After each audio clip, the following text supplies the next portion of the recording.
우리 하나님 아버지와 주 예수 그리스도로부터 오는 은혜와 평강이 여러분들과 함께 하시기를 바랍니다. 우리 옆사람, 앞사람, 뒷사람들과 인사하실 때 오늘 말씀의 제목을 좀 선포하시면서 인사했으면 좋겠습니다. 믿음은 삶으로 증명하는 것입니다. 이렇게 인사하시겠습니다. 믿음은 삶으로 증명하는 것입니다. 아멘. 우리의 믿음은 삶으로 증명하는 것인 줄 믿습니다.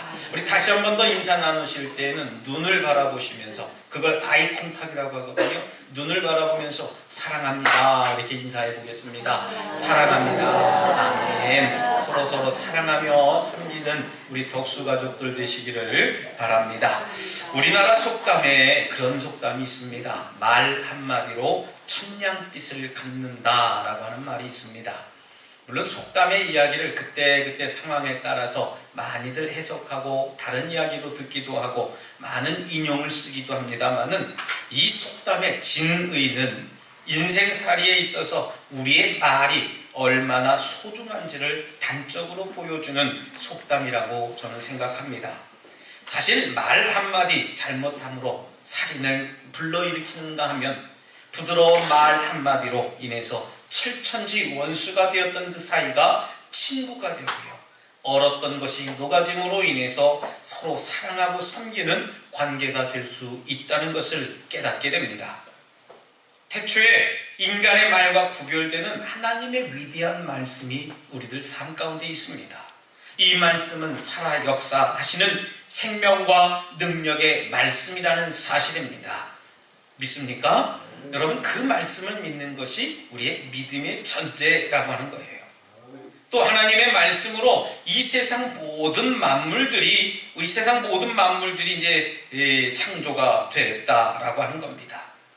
창세기 1장을 우리가 주의 깊게 읽어보면 매 창조 때마다 하나님이 이르시되 그렇게 말이 먼저 등장하게 됩니다. 이 말씀을 다시 한 번 더 생각해 보게 된다면, 첫 번째로 하나님께서 말씀하셨다는 거예요. 두 번째로는 사물들이 그 다음에 존재했다라고 하는 겁니다. 순서가 뒤바뀐 것이 아니에요. 첫 번째 말씀이 있었고 그 다음에 그 물체가, 사물이 존재했다라고 하는 겁니다. 하나님께서 하신 모든 말에는 매우 신비로운 능력이 있음을 깨닫게 됩니다. 그분의 말씀에는 반드시 생명이 부여되어졌고요, 말씀되면 즉시 시행되는 놀라운 역사가 있었습니다. 하나님께서 원하시고 하나님께서 지적하시고자 하는 그대로 여러분 되었던 겁니다. 이것을 믿는 것이 바로 창조의 섭리라고 하는 겁니다. 또한 말씀으로 새로운 피조물이 재창조되고 있습니다. 요한복음서 기자는 그렇게 얘기합니다. 태초에 말씀이 계십니다. 말씀이 육신이 되어 우리 가운데 거하심에 우리가 그의 영광을 보니 아버지의 독생자의 영광이다 라고 고백하며 시작합니다. 여러분, 말씀이신 하나님이 육신의 옷을 입고 이 세상에 오신 줄 믿습니다. 예수님께서는 하나님의 말씀이 인간의 형태를 입으시고 이 땅에 오신 분인 줄 믿으시기를 바랍니다. 그러므로 우리는 예수 그리스도의 말씀을 통해서 하나님의 말씀, 하나님의 마음을 알 수 있고 이해할 수 있다라고 하는 거예요. 창세기에 기록된 창조 사역을 원사역이라고, 원창조라고 한다면, 우리 인간이 타락한 다음에 하나님께 하나님과의 관계가 멀어지고 또 하나님께 용서함을 받고 회복됨으로 인해서 예수 그리스도를 통해서 시작된 인간 구속의 사역을 재창조라라고 이야기할 수 있습니다. 여러분, 말씀이 있는 곳에 반드시 변화가 있는 줄 믿으시기 바랍니다. 이것이 기독교예요. 기독교 다른 거 있습니까? 없습니까? 그렇게 따지고 하는 게 아니라, 기독교는 말씀이 있는 곳에 우리의 변화의 역사가 먼저 있는 것이 기독교라는 겁니다. 말씀이 들어가는 곳에 옛것이 죽어지고 없어지고 새것이 살아나는 놀라운 역사가 일어나는 줄 믿으시기 바랍니다. 할렐루야. 새로운 피조물을 만드는 재창조의 사역은 말씀 되시는 예수 그리스도께서 재림하시는 그날까지 쭉 이루어져야 되는 거예요. 하나님이 보시기에 힘이 좋았던 이 세상은 말씀을 저버린 이 우리 인간의 죄 때문에 고통과 슬픔의 장소로 변하게 됩니다. 여러분, 우리는 말씀을 버렸습니다. 우리가 하나님을 버렸습니다. 예수님을 버린 거예요. 누가 버린 겁니까? 내가 버린 거예요. 그러나 하나님은 우리를 버리지 않으시고 죄악 많은 이 땅으로 우리를 친히 찾아오셨어요. 하나님의 계획 가운데 말씀이 육신 되신 예수 그리스도께서 우리를 친히 찾아오신 것, 그것이 바로 우리들에게 복음이다라고 하는 겁니다. 그렇기 때문에 우리는 이 소망을 가지고 죽는 그날까지, 예수 그리스도 오시는 그날까지 온전히 말씀만 의지해야 되는 것인 줄 믿습니다. 우리의 삶이 곤고할 때에 하나님의 말씀의 창조와 재창조의 능력을 의지하고 새로운 힘을 얻어야 된다는 겁니다. 그리고 죄 중에 고민하고 있는 이들에게 이 능력의 말씀을 가지고 복음을 전하고 선포하는 그 구령의 열정을 가지고 있어야 된다는 것입니다. 하지만 무엇보다도 먼저 내 자신이 이 말씀을 의지하면서 날마다 새로워지고 거듭나는 창조의 삶을 살아가야 되는 줄 믿습니다. 그럼 말씀 안에 창조적인 삶을 살아가기 위해서 어떤 적극적인 태도를 우리가 가져야 되겠습니까? 첫 번째로 말씀을 잘 배워야 됩니다. 우리 옆 사람들과 인사해 보실까요? 말씀을 잘 배우십시다. 이렇게 인사하겠습니다. 말씀을 잘 배우십시다. 아멘. 말씀을 잘 배워야 됩니다. 우리가 아무리 열심히 일을 하고 잘 배우고 있어도요, 잘못된 목적을 가진 일에는 부질없다는 것을 잘 알고 있어요. 말씀이 육신되어 오신 그리스도의 의에 합당하지 않은 열심은 잘못된 방향의 열심이라는 거예요. 의로움의 근거는 오직 하나님께 있다는 겁니다.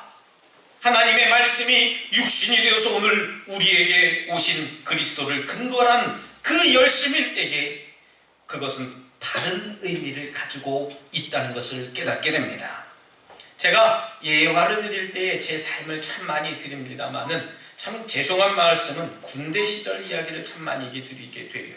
왜 그러냐 하면 제가 군대에 있을 때 참 인격적으로 예수님을 만났고 또 그 삶을 통해서 또 여러분들에게 증거할 수 있는 기회가 많이 있다는 것을 깨닫게 됩니다.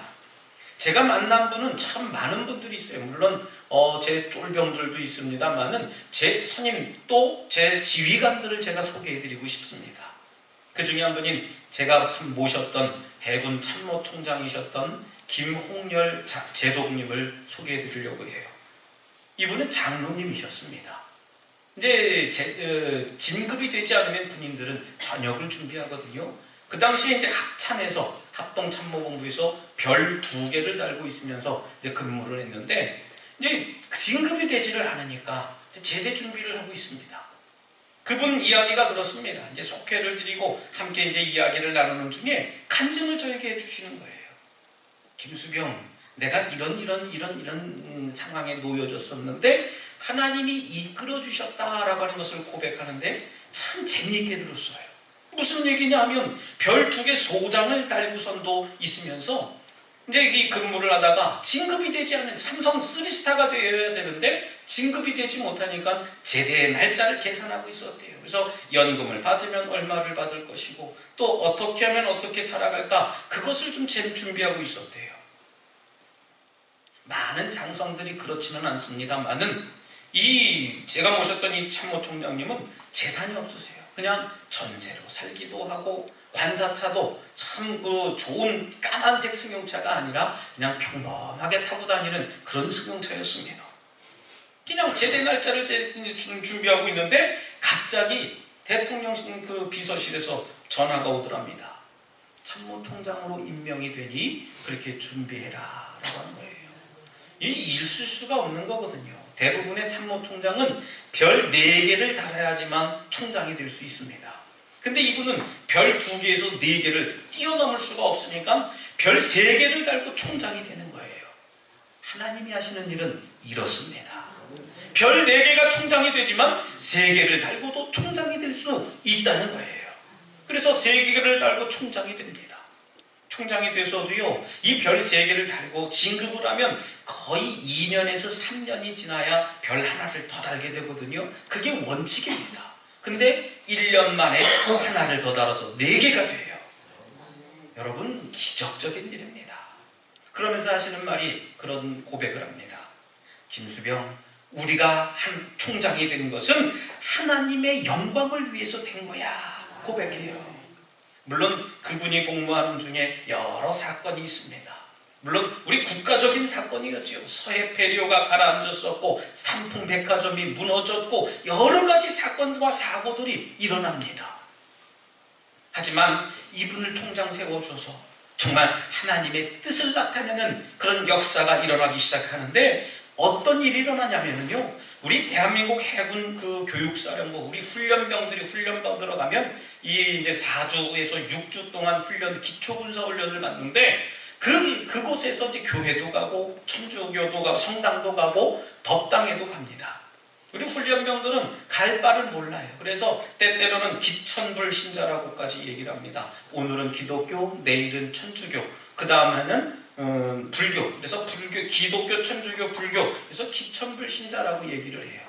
한 번은 야, 오늘 성당에 갔더니 예쁜 아가씨들 나와서 율동하더라. 초코파이 2개씩 주더라. 그러면 그 다음 주에 싹 성당으로 가요. 또 법당에서 야, 오늘 떡 주더라. 야, 오늘 거기서 잠만 자다가 왔어. 그러면 그 다음에는 또 불교를 가요. 이런 상황이 훈련병들이거든요. 근데 제가 이렇게 경험했던 그 해군은 이 교회당 예배당에 갔는데 너무나 아프된 거예요. 천장에선 다 들떠져 있고 바닥은 그냥 이리저리 먼지만 쌓여져 있습니다. 근데 이분이 총장 되고서는 여러 곳에 간증을 다니기 시작했어요. 주일은 근무가 없으니까 사성장군 근무복을 입고 반짝반짝한 근무복을 입고 여러 교회를 간증하러 다닙니다. 거기서 받은 당신이 받은 사례비, 또 그곳에서 목사님들께 호소하고 성도님들께 기도 요청을 드린 그 헌금을 받은 걸 가지고 예배당을 짓기 시작했어요. 교육사령부 기초군사학교 안에 해군 교회를 짓습니다. 저는 그분을 보면서 참 멋있는 일을 하신다 했어요. 여러분, 예배당 짓는 게 쉽습니까? 어렵습니까? 어려워요. 하지만 참모총장이 돼서도 예배당 짓는 일에 앞장서 나가는 모습을 보게 됐습니다. 무엇을 위해서 말입니까? 자기의 영광을 위해서, 자기의 이름을 위해서가 아니라 하나님의 영광을 위해서 행했다는 사실을 믿으시기 바랍니다. 그러면서 마지막에는 그 삶이 참 멋있어지더라고요. 우러러 보여요. 심지어는 그분이 존경스러워집니다. 주님을 위해 헌신한 우리 덕수가족 여러분, 우리는 지금 우리가 가지고 있는 내 몸, 내 시간, 나에게 주어진 여러 가지 기회 등이 무엇을 위해 쓰임받기를 원하시고 계십니까? 오늘날처럼 생존 경쟁이 치열하고 우리의 인간성마저 상실되는 이런 시대에 우리들이 머리로는 바른 길 가는 걸 알면서도 내 현실의 조건에 의해 그릇된 길로 가기가 너무 쉽다는 거예요. 머리로는 알지만 내 행동이 되지 않아요. 알기는 알지만 내 마음이 잘 되지 않습니다. 그렇게 변명하고 이야기하는 이들이 얼마나 많은지 몰라요. 우리는 성도로서 얼마나 구체적인 방향 속에서 바른 삶의 자리와 바른 열심을 가지고 진지하게 살아가고 있는지 우리 스스로 진지한 바른 질문을 가져야 할 것입니다. 하나님의 의, 하나님의 말씀에 이르기 위한 배움의 자세에서 필요한 것은 마음으로 믿는 믿음인 줄 믿으시기 바랍니다.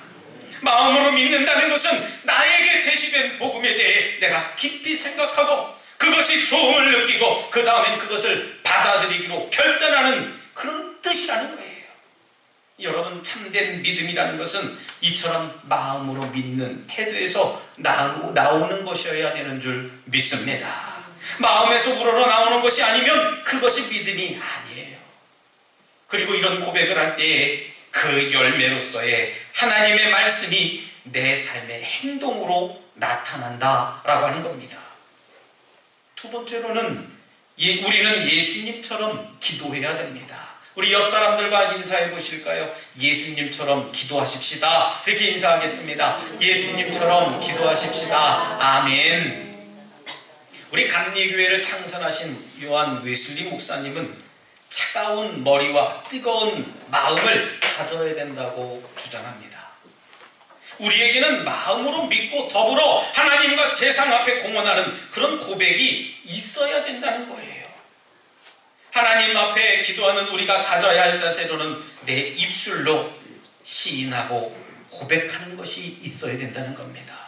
입으로 시인한다는 것은 어떠한 상황 속에서도 또 공중 앞에서도 즉 사람들 앞에서도 자기의 신앙을 고백하는 거예요.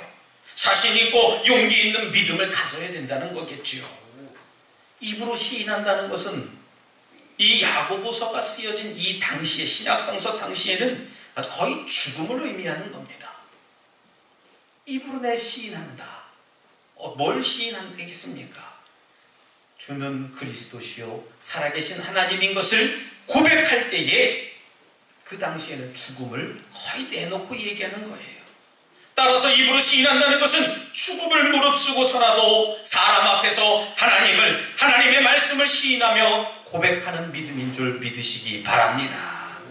우리는 사람들에게 우리가 어느 쪽에 속해 있는지 선언하고 증명할 줄 알아야 돼요.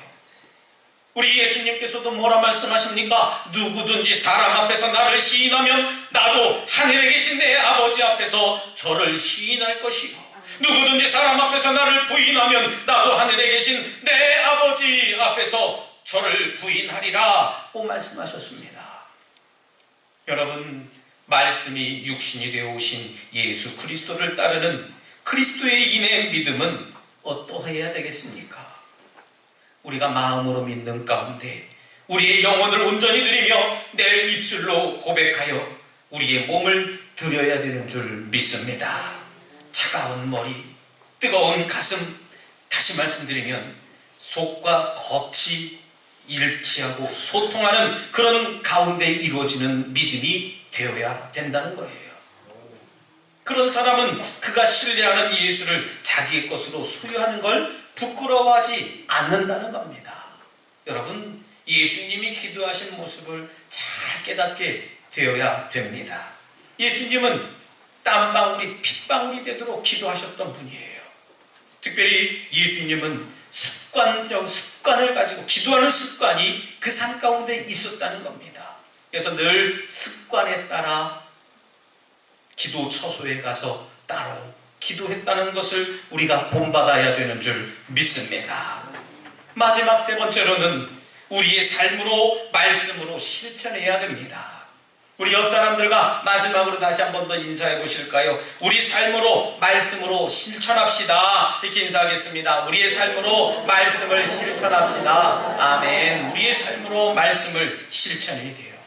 오늘 야고보 사도는 행함이 없는 믿음은 헛되고 죽은 것이라고까지 얘기했습니다. 여러분, 사람은 그 행위를 보여줌으로 인해서 현실성을 증명해 보이게 되어져 있어요.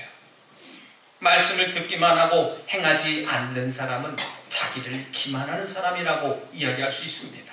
행동하는 믿음, 행동하는 신앙인이 되시기를 부탁드리겠습니다.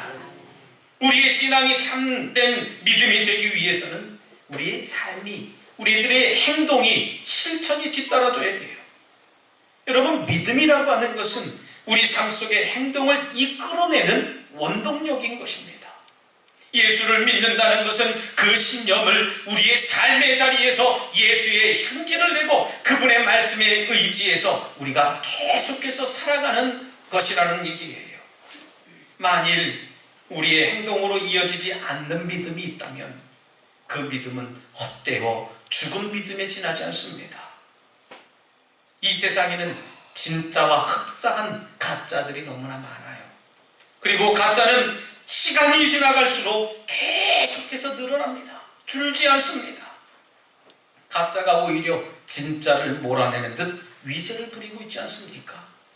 여러분, 믿음에도 가짜가 많아요. 우리는 빈말로 믿음의 고백을 하기 쉽습니다. 또 그 고백만으로도 구원받을 수 있다고 생각하는 착각을 할 경우가 너무나 많다는 거예요. 가짜 믿음이라는 게 뭡니까? 가짜 믿음이라고 하는 것은 실천이 따르지 않는 믿음을 말하는 거예요. 하나님의 능력을 드러내지 못하는 믿음이지요. 야고보 사도는 신앙 고백을 한 그리스도인으로부터 출발해서 자신의 행위에 의해 그리스도교를 증명하지 않으면 그리스도인이 아니다라고까지 이야기를 한 겁니다. 예수님께서는 잎사귀만 무성하고 열매 없는 무화과 나무를 저주하셨죠. 우리의 믿음도 열매를 맺지 못하면 이처럼 죽음을 당하게 된다는 것입니다. 여러분, 행함은 곧 믿음의 열매인 것입니다. 예수님께서는 오늘도 우리 가운데 이 열매를 찾고 계세요.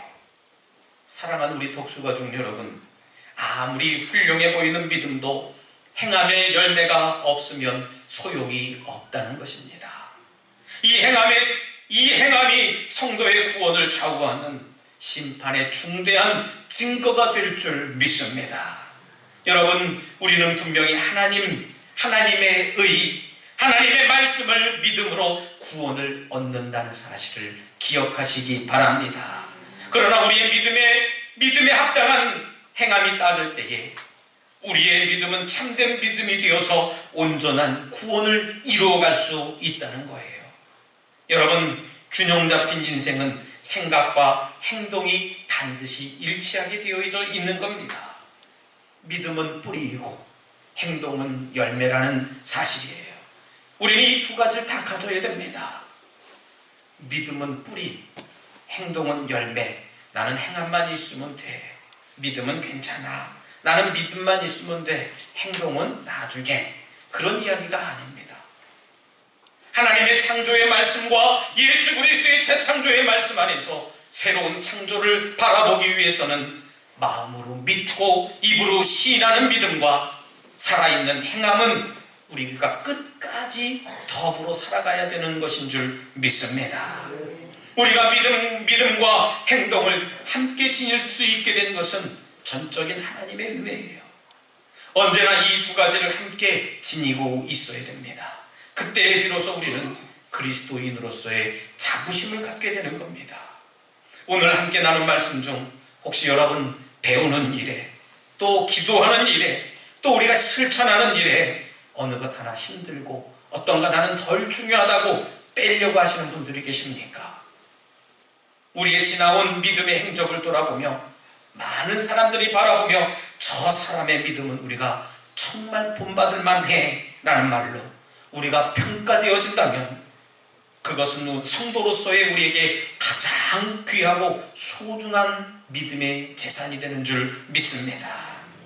바라기는 진실한 행함이 있는 믿음으로 하나님과 또한 여러분들 자손에게 기억되어짐으로 행함으로 나타나는 믿음 있는 그리스도인이 되시길 다시 한번 주님의 이름으로 축원합니다. 이 시간 함께 잠시 결단의 기도를 드릴 때 주님, 그리스도 안에서 믿음을 행함으로 전하는 삶을 살게 하여 주시옵소서. 믿음을 행동으로 증명하게 하여 주시옵소서라고 잠시 결단의 기도를 드리겠습니다. 하나님 아버지 감사합니다. 저희들에게 믿음을 허락하여 주시옵소서. 믿음은 삶으로 증명하는 것이라고 이 시간 깨달았습니다. 하나님, 내 삶으로 하나님 앞에 나타내는 믿음이 되게 하여 주시옵소서. 내 말과 내 행동과 내 몸짓으로 하나님을 향한 믿음이 나타나게 하여 주시옵소서. 주님, 이 시간 저희들 심령을 붙잡아 주실 줄 믿습니다. 내게 더 큰 믿음 허락하여 주셔서 주님의 나라를 위해, 하나님의 영광을 위해 감당할 수 있는 믿음을 갖게 하여 주시옵소서. 주님 도와주시옵소서. 아버지, 하나님 감사합니다. 저희들에게 말씀으로 인도해 주시고 또 재창조를 위해서 예수 그리스도를 갖는 믿음을 갖게 하신 하나님 감사를 드립니다. 귀로만 듣고 입으로만 시인하는 믿음을 넘어서 이제는 행동으로 증명하고 나타내는 믿음을 갖게 하여 주시옵소서. 예수님 이름으로 기도드리옵나이다. 아멘.